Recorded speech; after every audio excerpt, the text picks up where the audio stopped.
దేవుడు సకల సృష్టిని కలుగజేసి ఆ తర్వాత 6వ దినాన ఆదాముని నిర్మించడం జరిగింది.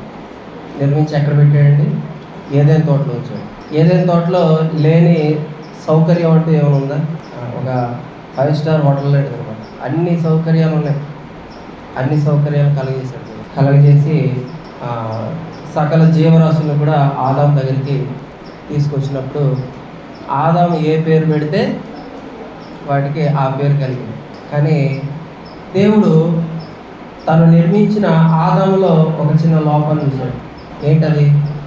ఆదాము ఎందుకో చాలా దిగులుగా ఉన్నాడు. నిజానికి ఆదాము కూడా తెలియదు ఆ విషయం, కానీ ఎవరికి తెలుసు? దేవుడికి తెలుసు. అప్పుడు దేవుడు ఆదాముని గాఢ నిద్ర కలుగజేసి అతని ప్రకటింపులో ఒక ఎముకను తీసి ఒక స్త్రీ నిర్మించి అతనికి ఇవ్వడం జరిగింది. అప్పుడు వాళ్ళిద్దరూ సంతోషంగా ఉన్నారు. అంటే దేవుని సంకల్పంలో కుటుంబ వ్యవస్థ అనేది అక్కడ ప్రారంభమైంది.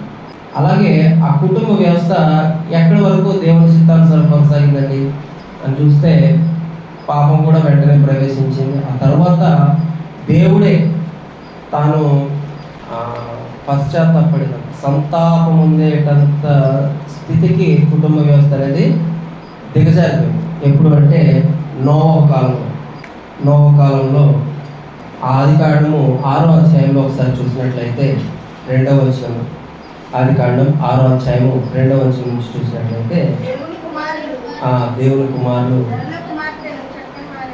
నరుల కుమార్తెలు చక్కని వారై ఉన్నారని చూచి తాము మనసుకు వచ్చిన స్త్రీలను వివాహం చేసుకుని. అప్పుడు యెహోవా ఏమన్నారంటే, నా ఆత్మ నరులతో ఎల్లప్పుడూ వాదించదు. వారు తమ అక్రమ విషయంలో నరమాతులై ఉన్నారు.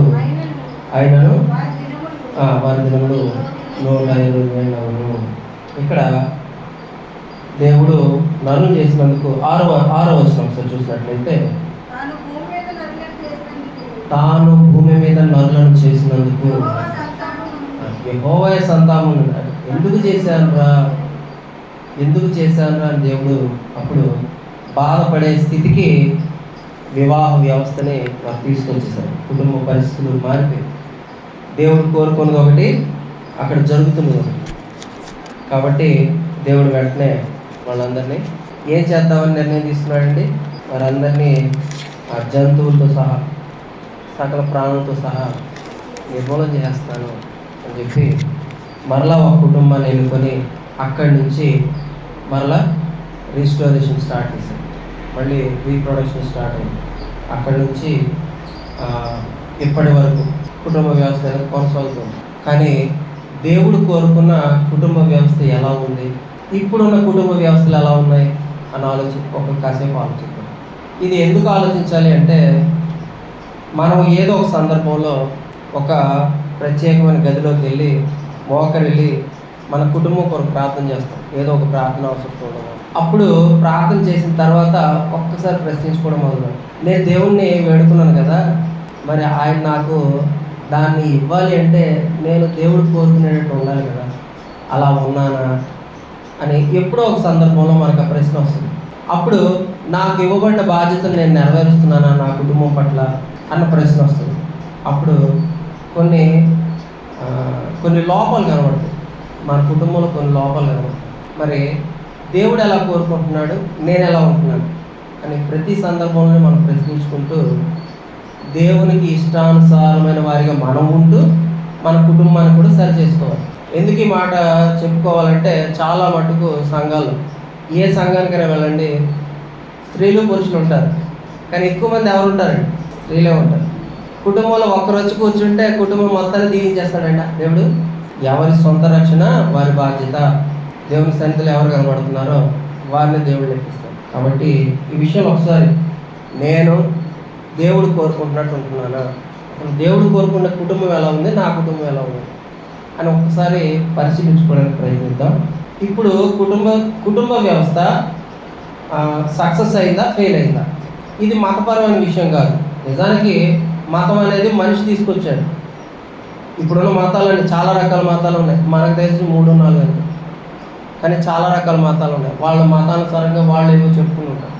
కానీ నిజానికి దేవుడు నిర్ణయించిన కుటుంబం ఏంటి, దేవుడు మన నుంచి ఏమో ఆశిస్తున్నాడు అన్న విషయాన్ని ప్రతి ఒక్కరు కూడా ఒక అవగాహన కలిగి ఉండాలి. ఆ అవగాహన లేక ఈరోజు కుటుంబాలు ఇలా చిన్న భిన్నం. ఎక్కడికైనా ప్రయాణం అవ్వాలి, ప్రయాణం అయ్యే ముందు అనుకోగానే బయలుదేరిపోతామండి. ఎక్కడికైనా ప్రయాణం అవ్వాలి కుటుంబంతో కలిసి, వెంటనే సామానంతా సర్దుకొని వెళ్ళిపోతామా? ఒక నెల ముందు నుంచే ప్లాన్ చేసుకుంటాం. ఎలా వెళ్ళాలి, ఏ టైంలో వెళ్ళాలి, అక్కడికి వెళ్ళి ఎవరి దగ్గర ఉండాలి, ఏ ట్రైన్ ఎక్కాలి, ఏ బస్సు ఎక్కాలి, రిజర్వేషన్ అవుద్దా అవ్వదా, ఎంత ఖర్చు అవుతుంది, ఇవన్నీ ఆలోచించుకుంటాం. వెళ్ళేటప్పుడు ప్రయాణానికి ఏం తీసుకెళ్ళాలి, ఆహారం ఎట్లా, అన్నీ ఆలోచిస్తాం. కానీ కుటుంబం విషయానికి వచ్చేసరికి మాత్రం ఆ కుటుంబం ప్రారంభమయ్యేది ఎక్కడంటే వివాహం అనే బంధం. ఆ వివాహానికి ముందే ఒక అవగాహన కలిగి ఉండాలి. ఎవరు? తల్లిదండ్రులు కానీ యవనస్తులు కానీ ఒక అవగాహన కలిగి ఉండాలి. ఆ అవగాహన లేక కుటుంబం ఏర్పడిన తర్వాత అనేకమైన సమస్యలు ఎదురవుతాయి. ఆఖరికి ఆ మ్యారేజ్ అనేది ఫెయిల్ అయిపోతుంది, విడాకులు తీసుకోవాల్సిన పరిస్థితి. నిజానికి విడాకులు అనేవి కూడా దేవుని చిత్తంలో లేవు, అది దైవ చిత్తానుసారం కాదు. దేవుడు జతపరిచిందని మనుషుడు వేరుపరచకూడదు. కానీ ఎందుకు జరుగుతుందంటే మన ఇష్టానుసారం మనం కొనసాగిస్తాం. ఆ రోజు ఇందాక మనం చదివిన పరిస్థితి, అక్కడ దేవుని కుమారుడు నరుల కుమార్తెలు చక్కగా ఉన్నారని ఎవరికి మనసుతో తోచిన వారు చేసుకున్నారే తప్ప కుటుంబ వ్యవస్థ గురించి వారికి ఒక అవగాహన లేదు. ఒకసారి చూద్దాం. దేవుడు ఏర్పాటు చేసిన కుటుంబం. ఆదికాండం 1వ అధ్యాయము 26వ వచనం చూసినట్లయితే, ఆదికాండం 1వ అధ్యాయము 26వ వచనం, మన స్వరూపమందు మన పోలిక చొప్పున నరులను చేయదము,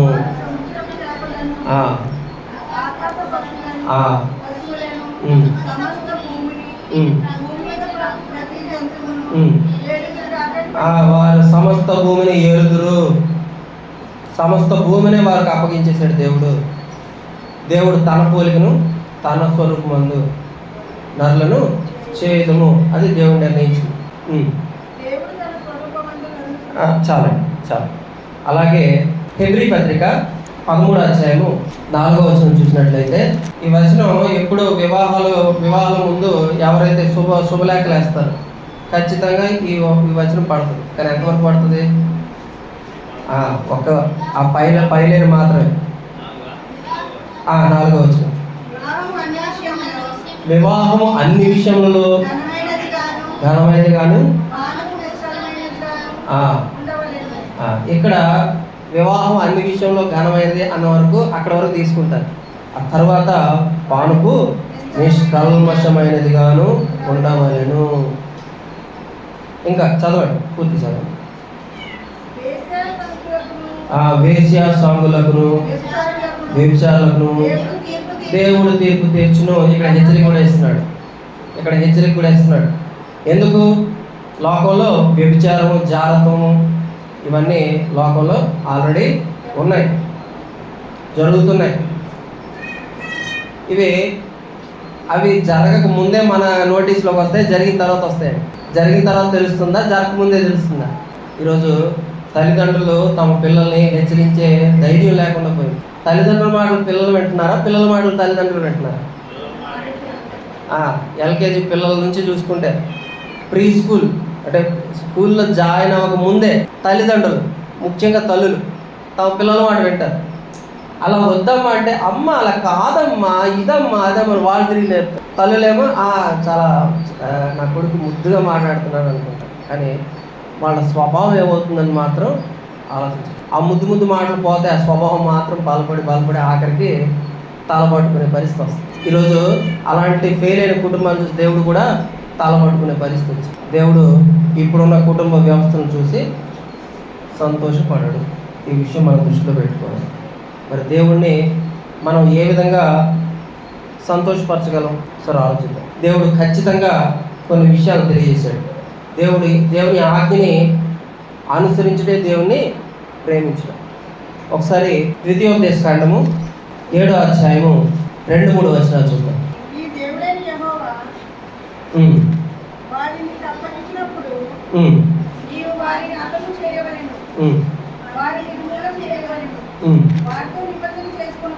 వారితో నిబంధన చేసుకోకూడదు. ఎవరితో? అన్యులతో. ఇక్కడ స్పెసిఫిక్గా కొన్ని జాతుల గురించి చెప్పాడు. అయితే ఇప్పుడు పరిస్థితి స్పెసిఫిక్గా చెప్పాల్సిన విషయం ఏంటంటే అన్యులతో బియ్యం పొందవద్దు, అన్యులతో బియ్యం పొందకూడదు. వారి కుమారులకు నీ కుమార్తెని ఇవ్వకూడదు. నీ కుమారునికి వారి కుమార్తెను పుచ్చుకొనకూడదు. నన్ను అనుసరింపకుండా తమ దేవతలు పూజించినట్లు వాళ్ళు మళ్ళించుదురు.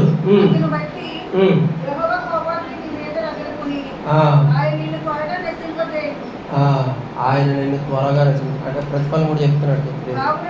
చాలు చాలు. ఇక్కడ ఏంటంటే వివాహ వ్యవస్థలో మొట్టమొదట మనం చేయకూడని పొరపాటు ఏంటి అంటే అన్యులతో బియ్యం పొందకూడదు. ఇప్పుడు చాలా చాలా రకాలు. అప్పట్లో ఏంటంటే దేశాలు, అన్య దేశాల గురించి చెప్తున్నాడు. ఇప్పుడు వచ్చేసరికి అన్ని మతాల గురించి చెప్తున్నారు. ఇప్పుడు అన్ని మతాలు వచ్చేసినాయి. అన్ని మతాల్లో కూడా క్రైస్తవులే కూడా రకరకాల మత శాఖలు వచ్చేసినాయి. క్రీస్తు సంఘ సభ్యులే బియ్యం పొందాలి. ఇప్పుడు మనం దృష్టిలో పెట్టుకోవాల్సిన విషయం. ఎందుకు? క్రైస్తవ్యంలో కూడా విగ్రహారాధన వచ్చేసింది. క్రైస్తవ్యంలో కూడా భిన్నమైన బోధలు వచ్చేసినాయి. కానీ దేవుడు నిర్ణయించిన సంఘం ఏదంటే క్రీస్తు సంఘం. దానికి వాక్యాలు ఆధారాలు ఉన్నాయి. అలాంటి సంఘంలో ఉన్న మనం క్రీస్తు సంఘ సభ్యులు మాత్రమే బియ్యం పొందాలి, వారితోనే బియ్యం పొందాలి. మళ్ళీ ఇక్కడ కూడా మళ్ళీ రకాలు వచ్చేసినాయి. భిన్నమైన బోధలు, భిన్నమైన చాలా ఉన్నాయి. వారిని సరిచేయడానికి బాధ్యతగా సహోదరులు వారిని హెచ్చరించడం కూడా జరుగుతుంది. మనం దృష్టిలో పెట్టుకోవాల్సిన విషయం ఏంటంటే అన్యులతో బియ్యం పొందకూడదు. చాలామంది ఏం చేస్తారంటే సరిగ్గా లేకపోతే సరైన బంధుత్వాలు లేకపోతే భిన్నమైన మనకే ముందు ఒక సరైన అవగాహన లేకనో వేరే వాళ్ళు తెచ్చి కట్టబెట్టే పరిస్థితులు. అప్పుడు దైవజనులు ఏం చేస్తారంటే హెచ్చరిస్తారు, అమ్మ ఇలా కాదు, ఇది కరెక్ట్ కాదు, ఇది వాక్యానుసారం కాదు, లేఖనానుసారం కాదు, తరువాత భవిష్యత్తులో సమస్యలు వస్తాయి అని చెప్పినప్పుడు ఏం లేదులేండి మేము మార్చేసుకుంటామంట. తర్వాత తల పట్టుకుంటారు.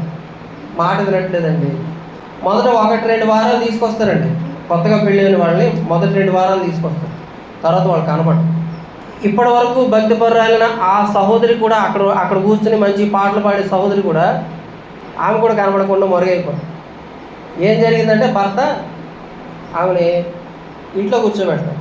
ఎందుకు? చర్చికి తీసుకొని రాలేక, లేదా తనకి రావడం ఇష్టం లేక, ఇలాంటివి జరుగుతుంది. అంటే మనం అనుకునేటట్టుగా ఏది జరగదు. కాబట్టి దేవుడు ముందే చెప్పాడు అన్యులతో బియ్యం పొందొద్దు. వాళ్ళు ఏం చేస్తారు? ఇతర విగ్రహాలని పూజించేటట్లుగా వారు ప్రేరేపిస్తారు. అప్పుడు ఆ ప్రేరేపణ వల్ల నేను మిమ్మల్ని నాశనం చేయాల్సి వస్తుంది. దేవుడికి నచ్చనివి 2 విషయాలు ఉన్నాయి. మొదటిది విగ్రహారాధన, రెండోది వ్యభిచారం. రెండు ఒకే విధంగా దేవుడు ఎంచడం జరుగుతుంది. కాబట్టి వివాహ వ్యవస్థలో ఇది మొట్టమొదటి తీసుకోవాల్సిన నిర్ణయం. అన్యులతో బియ్యం పొందకూడదు. యెషయా గ్రంథము, యెహోషువ గ్రంథము 24వ అధ్యాయము 14-15 వచనాలు. 24-14-15. మీరు యెహోవా యందు భయభక్తులు గలవారై ఆయనను నిష్కపటముగాను సత్యముగాను సేవించుచు మీ పితరులు నది అతన్ని దేవతలను తొలగద్రోసి యెహోవానే సేవించుడి.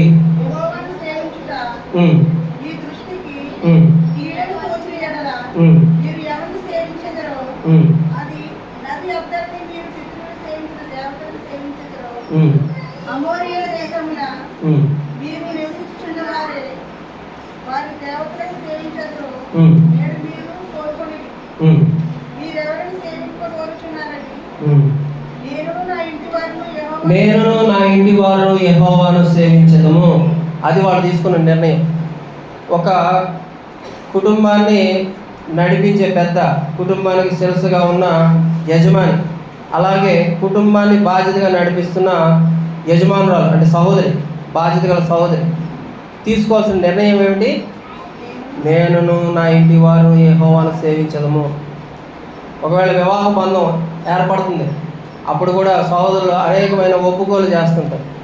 అంటే దాన్ని ఏంటంటే సరదాగా తీసుకుంటారు, కానీ అక్కడ చాలా సీరియస్గా ఒక నిబంధన కొనసాగుతుంది. దాని మీద పెద్దగా దృష్టి పెట్టరు.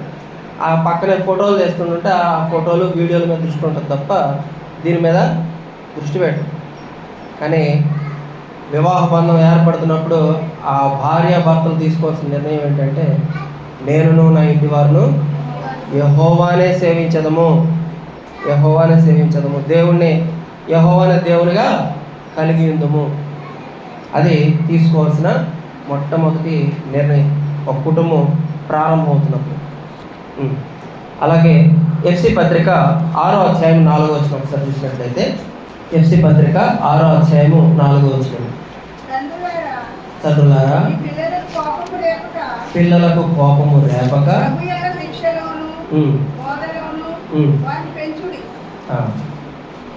అంటే ఇక్కడ తల్లిదండ్రులు ప్రత్యేకంగా ఇక్కడ ఏం చెప్తున్నాడు? ఇక్కడ పిల్లలకు కోపము రేపక అంటే ఇది నాకు తెలియదు, నా అనుభవం లేదు. ఇక మేము కూడా నేర్చుకోవడానికి ప్రయత్నిస్తాం. ఇది చెప్పడానికి నాకు అంత అనుభవం లేదు. కానీ ఇక్కడ చెప్పబడుతున్న వచ్చిన ఏంటంటే 2 కర్ర విరగకూడదు. అవును సార్. పిల్లలు అన్నిటికీ మనకు తెలిసింది ఏంటంటే అన్నిటికీ పిల్లల్ని పట్టా 4 పీకడం తెలుసు, లేదా తిట్టడం తెలుసు, వాళ్ళ మీద పడిపోవడం తెలుసు.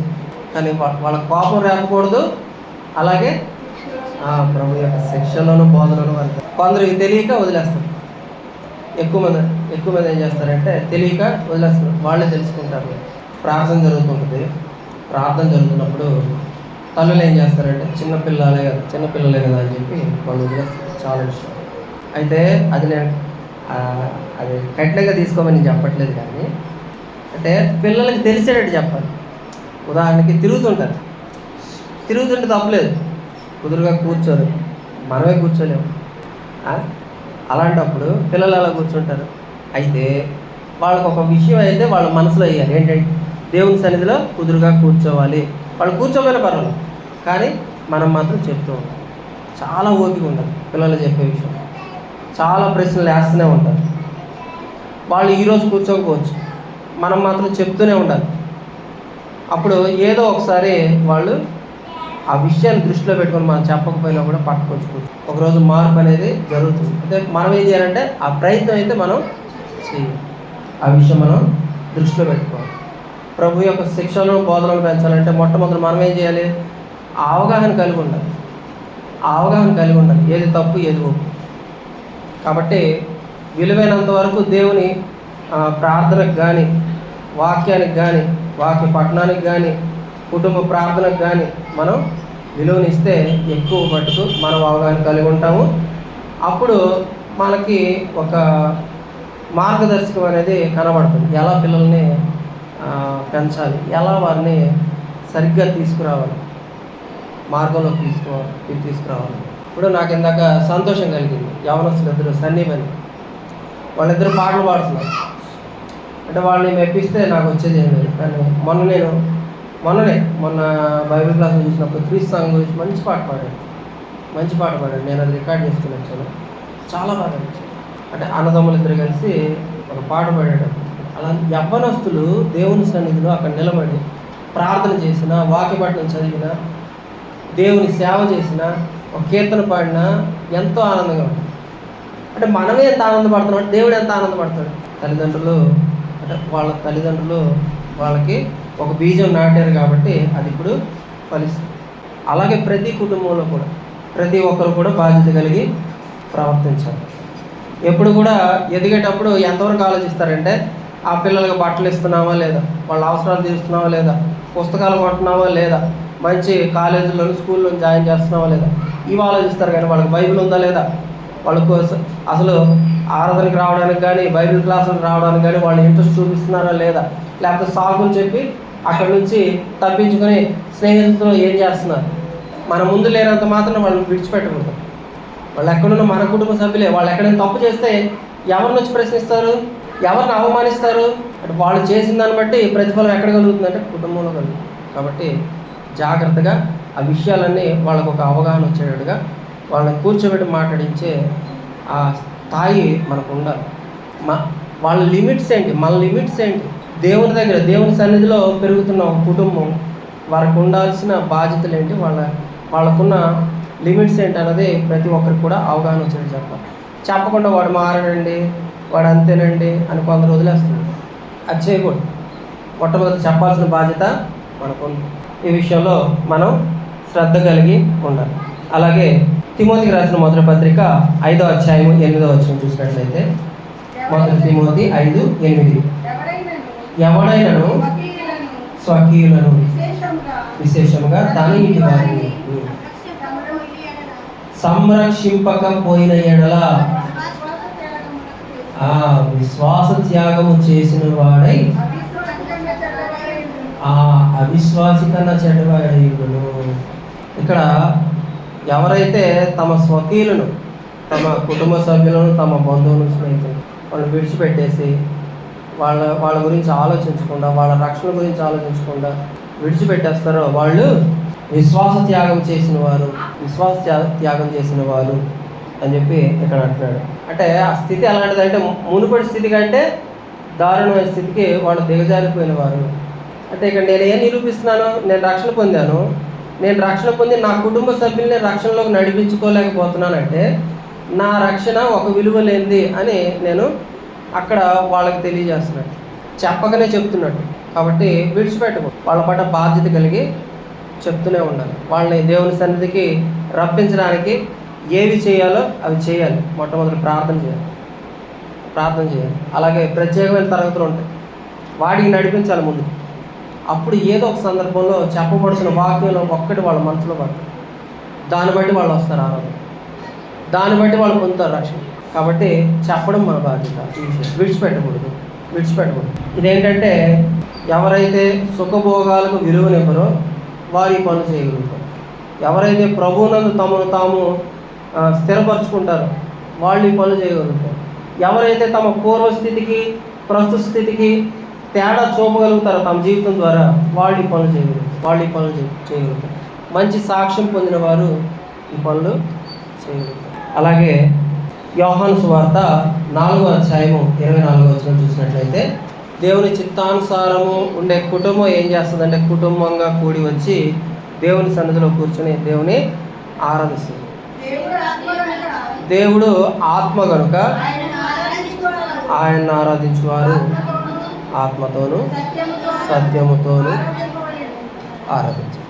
దేవుని ఆరాధించేవారు ఆత్మతోనూ సత్యముతోనూ ఆరాధించారు.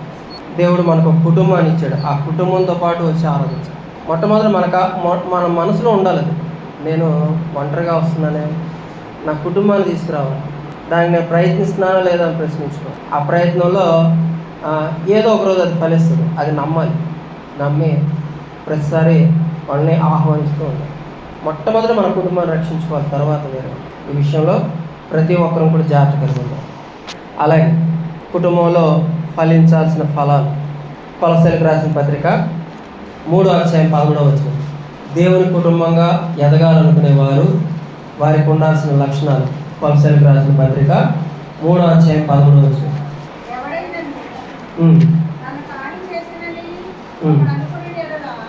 ఎవడైనా తనకు హాని చేసినని ఒకడు అనుకుని ఎడల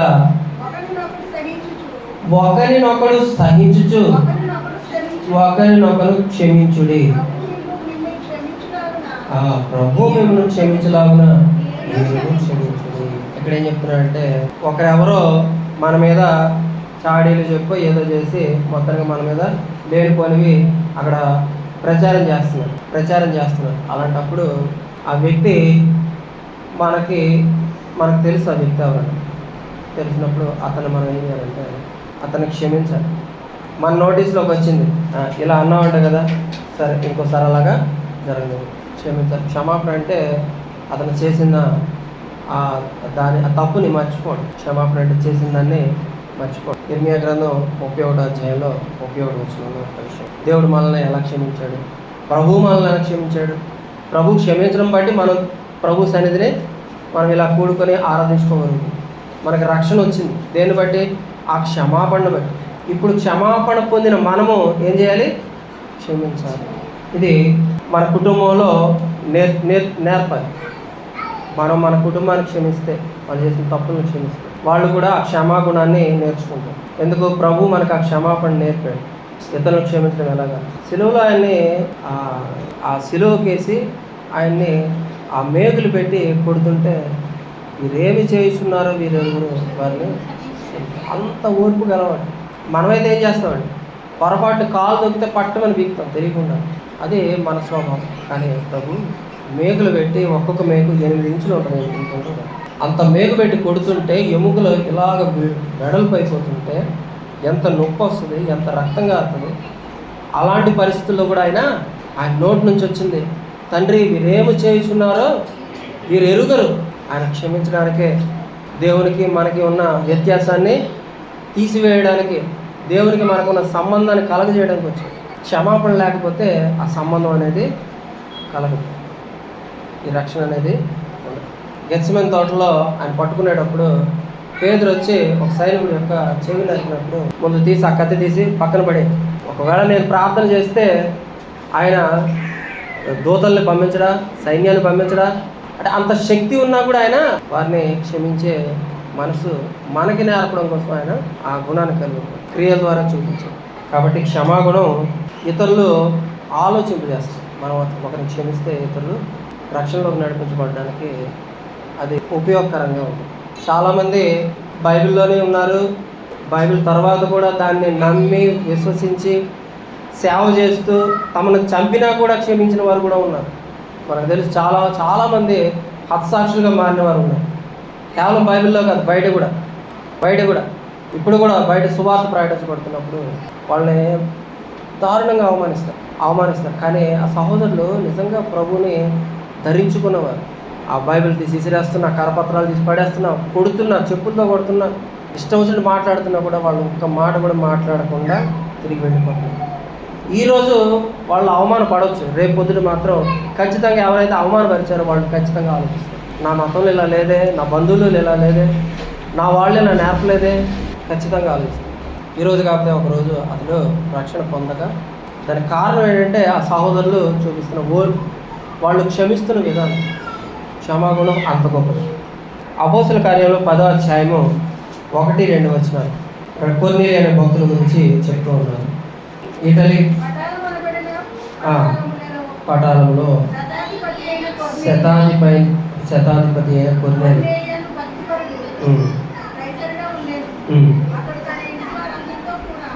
ఇంటి వారందరితో కూడా దేవుని యందు భయభక్తులు గలవాడు.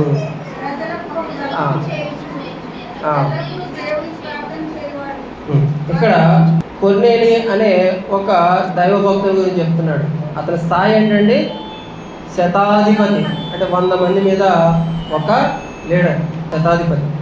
అలాంటి ఆయన కూడా ఎలాంటి స్వభావం కలిగి ఉన్నాడంటే తన ఇంటి వారందరితో కూడా దేవుని యందు భయభక్తులు గలవాడు. కేవలము డ్యూటీ పరంగా మాత్రమే కాదండి, డ్యూటీ పరంగా మాత్రమే శతాధిపతి కాదు, కుటుంబానికి కూడా మంచి యజమాని. ఏం చేస్తున్నాడు? దేవుని యందు కుటుంబంతో పాటు భయభక్తులు గలవాడు. ప్రార్థన చేసే విషయంలో, వాక్యపఠనం చదివే విషయంలో, కీర్తనలు పాడే విషయంలో, అంటే కుటుంబ ప్రార్థన అనేది అక్కడ కనబడుతుంది.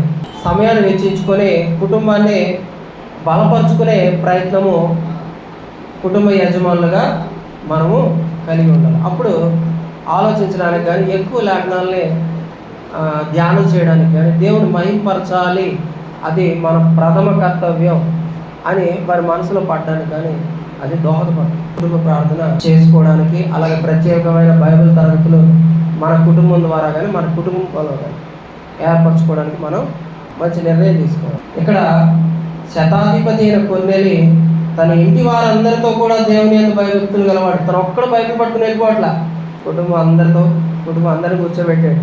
తర్వాత అదంతా చదివితే బంధువుల్ని, స్నేహితులను కూడా తెచ్చి కూర్చోబెట్టాడు. అలాంటి వారిని బట్టి ప్రభు సంతోషిస్తాడా? లేకపోతే మౌనం చాటేస్తాడా? సంతోషిస్తాడు. అలా ప్రయత్నించే వారికి దేవుడు సహకరిస్తాడా? లేకపోతే విడిచిపెడతాడా? సహకరిస్తాడు.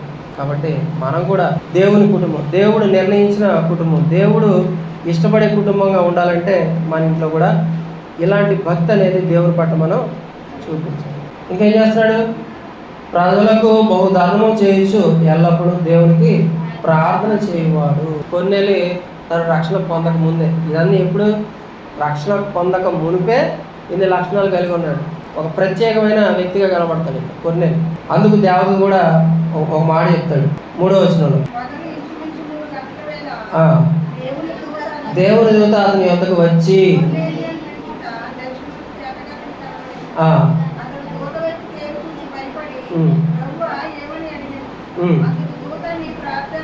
నీ ప్రార్థనను నీ ధర్మ కార్యమును దేవుని సన్నిధికి జ్ఞాపకార్థముగా చేయనది. ప్రార్థనలు చేసిన ధర్మ కార్యాలు దేవుని సన్నిధికి చేస్తున్నాడు. నీతిమంతుల ప్రార్థన దేవుడు, నేను ఇంకా రక్షణ కూడా పొందను, కానీ రక్షణ పొందడానికి అతను సిద్ధంగా ఉన్నాడు. ఆ విషయం దేవునికి తెలుసు. అందుకోసం ప్రత్యేకించి పేతుని కూడా పంపించాడు దేవుడు. అంటే దేవుని పట్ల భయభక్తులు గలవారు, కుటుంబంతో పాటు భయభక్తులు గలవారి పట్ల దేవునికి ఒక దృష్టి ఉంది, ప్రత్యేకమైన దృష్టి ఉంది. అది మనం ఇక్కడ గమనించవచ్చు. అలాగే కొలసీలకు రాసిన పత్రిక 3వ అధ్యాయము 15వ వచనం. కొలసీ 3:15.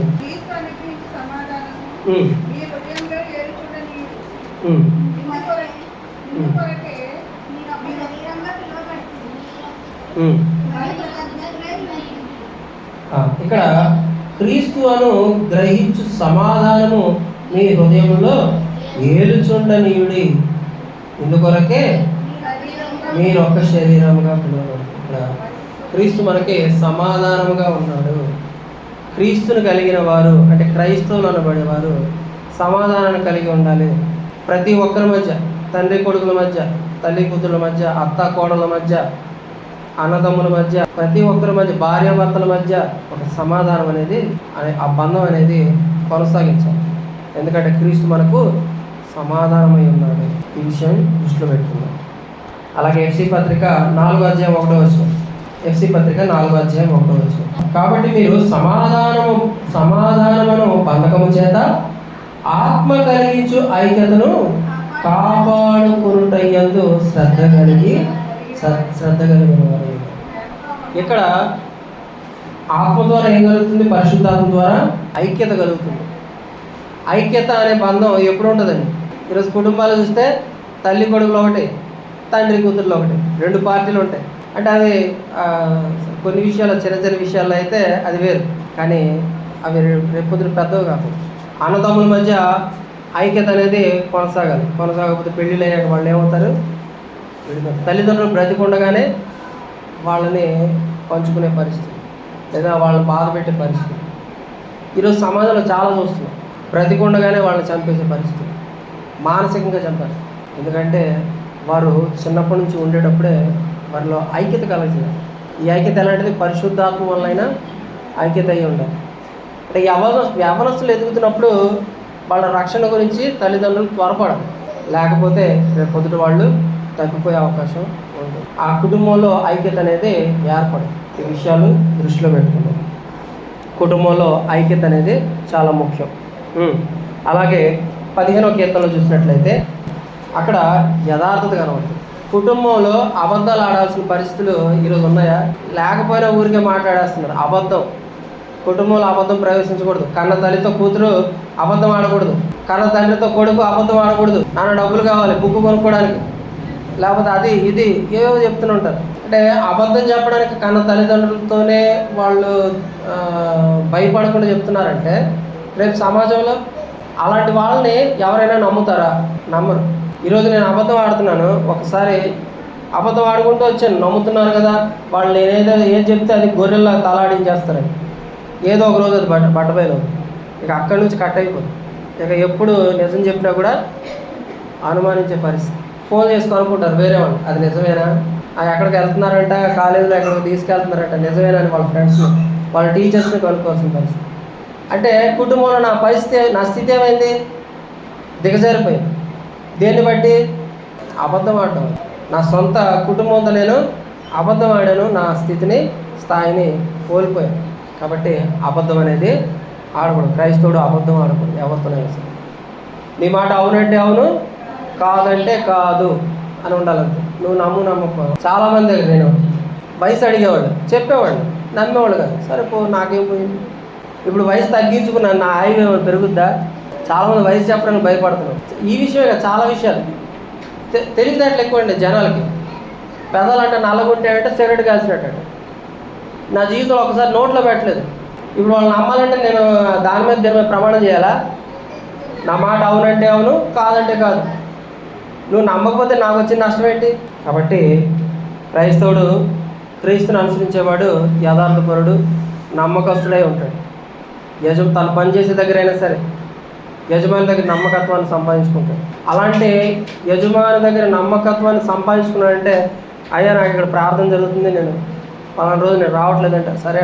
ఎందుకు ఆ వ్యక్తి అనవసరంగా సెలవులు తీసుకుని ఇంట్లో కూర్చోడు, అనవసరంగా సెలవులు తీసుకుని ఎక్కడో బలాదూరు తిరగడు, ఎక్కడ సెలవు తీసుకొని ఎక్కడో సినిమా థియేటర్లో కూర్చోడు, ఎక్కడ సెలవు తీసుకొని సిట్టింగ్లో కూర్చోడు మందుబాబులతో కలిసి. అవసరం ఉంటేనే సెలవు తీసుకుంటాడు. ఆ నమ్మకాన్ని ఎప్పుడైతే యజమాని దగ్గర పొందుతాడో ఆ యజమాని కనీసం కారణం కూడా అడగడు. రేపు రావట్లేదంటే సరే. నమ్మకత్వాన్ని సంపాదించుకోవాలి. అదే మనకు సాక్ష్యం. వాళ్ళు చాలామంది సాక్ష్యం చెప్పడానికి ఎగబడుతుంటారు. స్వీయ సాక్ష్యం చెల్లదు. సమాజమే మనకు సాక్షిగా నిలవాలి. ఉన్నారా? మనకు సాక్షులు ఉన్నారా? మన గురించి చెప్పగలిగే వాళ్ళు ఉన్నారా? అలాంటి సాక్ష్యం కలిగిన జీవితం మనం జీవిస్తున్నామా? ప్రభువుని మనం మన క్రియల ద్వారా కనపరుస్తున్నామా? యథార్థతని, భక్తిని మనం చూపగలుగుతున్నామా? మన కుటుంబంలో ఉందా? ఆలోచించుకోవాలి. హెబ్రీ పత్రిక 12వ అధ్యాయం 14వ వచనం. హెబ్రీ పత్రిక 12వ అధ్యాయం 14వ వచనం.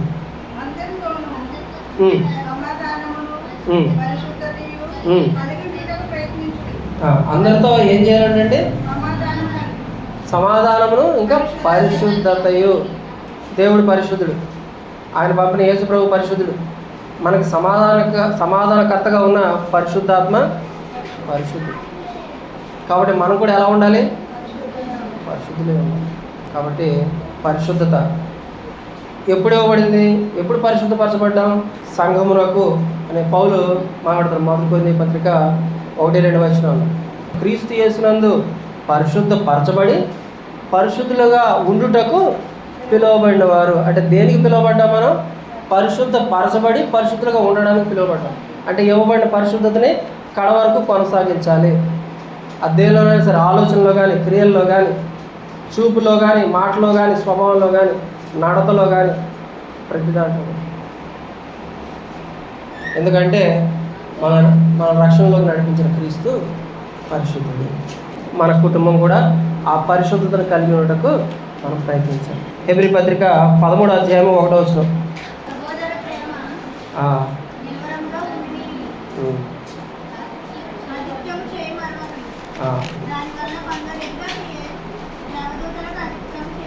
అవును, తెలియకనే దేవదూతలకు ఆతిథ్యం ఇచ్చింది. ఎవరు ఇచ్చారు? తెలియకే దేవదూతలకి అబ్రహాము ఆతిథ్యం ఇచ్చాడు. అంటే అనుకోకుండా జరిగిందా? అతను ఒక అలవాటు ఉంది. దాని పోతున్న వాళ్ళని పిలిచి భోజనం పెట్టి తర్వాత వాళ్ళు తింటారంట. ముందు పెట్టి మిగిలింది కాదు, మిగిలింది పక్కింటి వాళ్ళకి ఇవ్వడం కాదు, తెలియని వాళ్ళకి, అసలు ఎవరు ముక్కు మొహం తెలియని వాళ్ళని పిలిచి కూర్చోబెట్టి వాళ్ళ కోసం వండించి అప్పటికప్పుడు ఏటను కోసి అన్ని ఏర్పాటు చేసి మంచి పదార్థాలు అనేవి తీసుకొచ్చి వాళ్ళకి ఆతిథ్యం ఇచ్చారు. ఆ తర్వాత వాళ్ళు తింటారు. అబ్రహాము విశ్వాసాలకు తండ్రి. అన్ని విషయాలను కూడా ఆయన కూడా మనకి మాదిరి చూపిస్తారు. ఆతిథ్యం ఇచ్చే విషయంలో అబ్రహాము మించిన అతిథి ఇంకొకరు మనకు కనబడదు. సహోదరులకి ఇప్పుడు ఎవరితోనో మనకి ఏదో మనస్పార్థలు ఉన్నాయి, అప్పుడు సమాధానం కలగాలి. అప్పుడు ఆ కుటుంబాన్ని పిలిచి మన ఇంట్లో ఆతిథ్యం ఇచ్చి 4 మాటలు మాట్లాడుకుని పంపిస్తే ఆ మనస్పర్ధలు అనేవి తొలగిపోతాయి. అప్పుడు ఒకవేళ ఇంకా బాధ ఉంటే ఆ సహోదరుడు అడుగుతాడు, ఏంటండి ఇలా మా గురించి అన్నారంటే, లేదండి మేము ఇలా అనేది ఎవరో కల్పించారని. అప్పుడు వాళ్ళ మధ్య మనస్పర్ధలు అనేవి తొలగిపోతాయి. సమాధానం దేని వల్ల కలిగింది? అక్కడ ఆతిథ్యం ఇచ్చే ఒక మంచి గుణం వల్ల, లక్షణం. అలాగే కొలసీలకు రాసిన పత్రిక 4వ అధ్యాయం 5-6 వచనాలు. కొలసీ పత్రిక 4వ అధ్యాయం 5-6 వచనాలు. సమయము పోనీయక సద్వినియోగం చేసుకొనుచు సంఘమునకు వెలుపటి వారి ఎడల జ్ఞానము కలిగి నడుచుకోండి. ఇక్కడ ఎవరి గురించి మాట్లాడుతున్నాడంటే సమయాన్ని వృధా చేయొద్దు, సద్వినియోగపరచుకో అని చెప్తున్నాడు. అలాగే సంఘమునకు వెలుపటి వారి ఎడల జ్ఞానం కలిగి నడుచుకురుడి. సంఘమునకు వెలుపటి వారి అంటే ఎవరైతే రక్షణ పొందకుండా ఉన్నారో, అంటే మన సంఘానికి రాక ఇతర సంఘాలకు వెళ్ళేవాళ్ళు కావచ్చు, బయట అన్యులు కావచ్చు, వాళ్ళతో జాగ్రత్తగా నడుచుకోండి. ఎందుకు? మనం ఎవరి తరఫున ఉన్నాం? క్రీస్తు తరఫున ఉన్నాం. మనం చెప్పే మాట, చేసే పని ప్రతిదీ ఎవరికి మాట రప్పించవచ్చు, ఎవరికి మహిమ కలగజేయచ్చు. యేసుప్రభు వారు సువార్త ప్రకటించే సమయంలో ఆయన చేసే క్రియను బట్టి వాళ్ళు దేవుని మహిమపరిచారు. యేసుప్రభు వారు దేవుని మహిమపరిచేవాడిగా ఉన్నారు. మనం మాట్లాడే మాట, నడిచే నడత, ఇచ్చే మాట, దాన్ని నిలబెట్టుకునే విధానం, వీటన్నిటిలో కూడా పొరపాటు మాట తప్పితే ఏమంటారండి? మీ క్రైస్తవులంతా ఇంతేనా? మాట ఎవరికి వచ్చింది? క్రీస్తుకి వచ్చింది. కాబట్టి జాగ్రత్తగా ఉండాలి. అంటే వాళ్ళ ద్వారానే మంచి సాక్ష్యం పొందేవారుగా మనం ఉండాలి. వీటి వల్ల కలిగే ప్రయోజనాలు ఏంటి అని ఒకసారి ఆలోచిస్తే, ఆదికాండం 1:28 దేవుడు ఆశీర్వదించెను. ఎట్లనగా ఫలించి అభివృద్ధి పొంది విస్తరించి భూమిని నిండించుడి, లోపరుచుకోండి. దేవుడు ఆశీర్వాదాన్ని అందజేశాడు. ఎవరైతే దేవుని కుటుంబంగా యథార్థంగా, భక్తిగా, నమ్మకంగా కొనసాగుతారో, సమాధానాన్ని కలిగి ఉంటారో, పైన వచ్చిన లక్షణాలు, క్షమాపణ అనే గుణాన్ని కలిగి ఉంటారో, కుటుంబ ప్రార్థనలతో ఏకీభవిస్తారో, సమాధానాన్ని కొనసాగిస్తారో, ఐక్యత కలిగి ఉంటారో, యథార్థత కలిగి ఉంటారో, పరిశుద్ధత కలిగి ఉంటారో, ఆతిథ్యం ఇచ్చే లక్షణాన్ని కలిగి ఉంటారో, సమాజం ద్వారా మంచి సాక్ష్యం పొందిన వారు ఉంటారో, వారికి ఈ దీవెన, వారికి ఈ ఆశీర్వాదం. వారు ఫలిస్తారు, అభివృద్ధి పొందుతారు, విస్తరిస్తారు, దాన్ని లోపరుచుకుంటారు. అలాగే ఫిలిప్పీలకు రాసిన పత్రిక 4:4 వారి కుటుంబంలో ఏముంటుందంటే ఆనందం ఉంటుంది. ఫిలిప్పీ పత్రిక 4:4 ఎల్లప్పుడూ ప్రభువునందు ఆనందించుడి. మరలా చెప్తున్నాను, ఆనందించుడి. ఆనందించాలంటే దేవునికి అనుకూలమైన పనులు చేయాలి. ఏమంటే ఇప్పుడు అనుకుందాం, ఒక కుటుంబం ఏదో వ్యాపారం పెట్టారు. సంఘంలోనే ఒక కూడిక జరుగుతుంది. ఆత్మీయ కూడిక కావచ్చు, లేదంటే ప్రార్థన కావచ్చు, ప్రత్యేక బైబిల్ తరగతి కావచ్చు, ఏదో జరుగుతుంది. ఆ వ్యాపారం పక్కన పెట్టి ఇక్కడికి వస్తే వాళ్ళు ఆ రోజు సంపాదన కోల్పోతారు. కాబట్టి ఏం చేశారు? అక్కడికి వెళ్ళిపోయారు. డబ్బులు సంపాదించుకున్నారు. 1000 రూపాయలు, 1500, 2000, 15000. వాళ్ళకి ఆనందం ఉంటుందండి? సంపాదన ఏముంటుందా? సంపాదనతో పాటు ఆనందం ఉంటుందా? ఏముంటుంది? వాళ్ళకి కేవలం సంపాదనే ఉంటుంది, ఆనందం ఉండదు. ఎందుకంటే దేవుని సన్నిధికి తమ దూరమయ్యే ఆ విషయం అని తెలుసు. ఒకవేళ షాప్ మూసేసి వచ్చి కూర్చున్నారు, ఒక్క వచనం ద్వారా ఏమైనా బలపడరా? ఒక్క ఆత్మీయ పాఠం ఏదైనా నేర్చుకొని పోరా? ఒక్క ఆశీర్వాదం తెలుసుకొని పోరా? ఎప్పుడు ఆనందం ఉంటుంది? ఆ షాప్ ఓపెన్ చేసినప్పుడా, లేకపోతే ఇక్కడ ప్రార్థనలో కూర్చున్నప్పుడు? అది నమ్మి చేసే వాళ్ళకి ఖచ్చితంగా ఆనందం ఉంటుంది. ఆనందించుడి. మరలా చెప్తున్నాను, ఆనందించుడి. ఆనందించాలంటే దైవ సంబంధమైన కార్యాలకు విలువనివ్వాలి, ప్రాధాన్యత ఇవ్వాలి. అలాగే మత్తయి సువార్త 5:10 ఆఖరి వచనం. మత్తయి సువార్త 5:10 నీతి నిమిత్తము హింసింపబడేవారు ధన్యులు, వారిది పరలోక రాజ్యం. పరలోక రాజ్యం ఎవరిది? నీతి నిమిత్తము హింసింపబడేవారిది. ఇప్పుడు ఆ స్థితి రాలేదు మనకి, రాకముందే పడిపోకూడదు, వచ్చాక ఖచ్చితంగా నిలబడతాం. ఆ పరిస్థితులే మనల్ని అలా కల్పిస్తాయి. దాని కొరకు మనం ఆత్మీయంగా మెంటల్గా సిద్ధపడి ఉండాలి. క్రైస్తవ్యం అనేది ఒక పోరాటం.